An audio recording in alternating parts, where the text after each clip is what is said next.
ஆச்சி மசாலா. எந்த சமையலும் ருசி தேடும் ரகசியம். 20 ரூபாய்.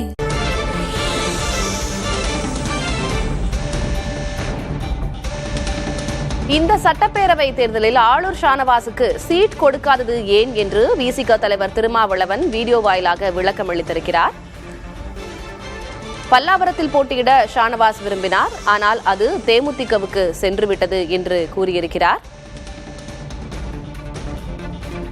தேர்தலில் ஆளூர் ஷானவாசுக்கு சீட் கொடுக்காதது ஏன் என விசிக தலைவர் திருமாவளவன் விளக்கம் அளித்திருக்கிறார்.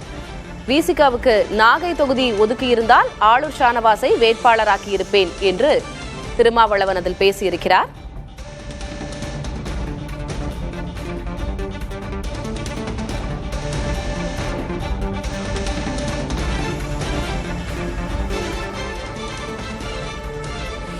நாகப்பட்டினமாக இருந்திருந்தால் ஷானவாஸாகத்தான் இருந்திருப்பார். நான் மாற்று சிந்தனைக்கு போயிருக்க வாய்ப்பில்லை. நாகப்பட்டினம் திரு ஜவாஹருல்லாவுக்கு வழங்கிவிட்டார்கள். ஏன் என்று விசாரித்த போது ஷானவாஸ் அவர்களே அந்த தொகுதியில் மீண்டும் போட்டியிட விரும்பவில்லை என்ற தகவலை சொன்னார்கள்.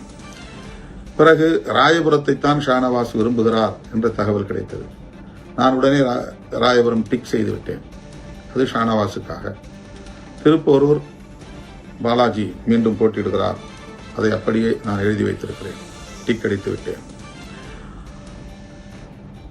இடையில் திடுமென ஷானவாஸ் ராயபுரம் வேண்டாம் என்கிறார். ராயபுரம் வேண்டாம் என்ற பிறகு பல்லாவரம் கேட்டால் அது தேமுதிகவுக்கு போய்விட்டது.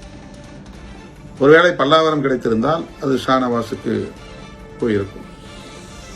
ஆனால் முதல்வரே தலையிட்டு நமக்கு ஒரு பொது தொகுதி, இன்னொரு தனி தொகுதி முடிவு செய்வதிலே ஏற்பட்ட காலதாமதம் விரைந்து முடிக்க வேண்டும். நாளைக்கு திமுக வேட்பாளர் பட்டியலை அறிவிக்க வேண்டும். எனவே இன்றைக்கு எல்லோரையும் முடித்து அனுப்புங்கள், யார் என்ன கேட்கிறார்களோ கொடுத்து அனுப்புங்கள் என்று முதல்வர் சொன்னதன் அடிப்படையில் அவசர கதியில் தான் நமக்கு தரவே முடியாது என்று சொன்ன கள்ளக்குறிச்சியை தந்தார்கள். அரூர் வேண்டும் என்று வலியுறுத்தி கேட்ட நிலையில் நமக்கு அரக்கோணத்தை தந்தார்கள். பல்லாவரம் வேண்டும் என்று கேட்ட நிலையில் பன்ருட்டியை தந்தார்கள். இப்படி கடைசி நிமிடத்தில் முடிவானது. கடைசியாக ஒரு இஸ்லாமியரை போட்டே ஆக வேண்டும். எங்களுக்கு ஒரு தொகுதி திருப்போரூர், அங்கு இஸ்லாமியரை போட முடியாது. நாங்கள் 2 தொகுதியில் ஒரு தொகுதி இஸ்லாமியருக்கு வழங்குவதை ஒரு கடமையாக வைத்திருக்கிறோம் என்று சொல்லி ஒரு இஸ்லாமியரை நாங்கள் போடுவதென்றால் ஷானவாஸைத்தான் போட வேண்டும் என்ற முடிவில் இருந்தபோது அப்துல் ரஹ்மான் குறுக்கிட்டார். அவர் தன்னுடைய வாய்ப்பை மறுபடியும் வலியுறுத்தினார். ஷானவாஸிடம் சொல்லிக் கொள்ளலாம், இந்த முறை நாம் அப்துல் ரஹ்மானுக்கு தரலாம் என்று நான் என்னுடைய சுயமான சிந்தனையிலிருந்து எடுத்த முடிவு. அது மேலோட்டமாக பார்த்தால் பிழையாக இருக்கும் என்று நீங்கள் கருதலாம். அது பிழையாக கூட இருக்கட்டும்.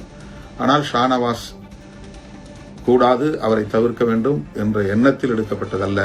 அப்துல் ரஹ்மானுக்கு ஒரு வாய்ப்பு தருவோம் என்கிற அடிப்படையில் வழங்கப்பட்டது. அவ்வளவுதான். இதில் வேறு எந்த உள்நோக்கமும் கிடையாது. ஆச்சி மசாலா. எந்த சமையலும் ருசி தேடும் ரகசியம். 20 ரூபாய்.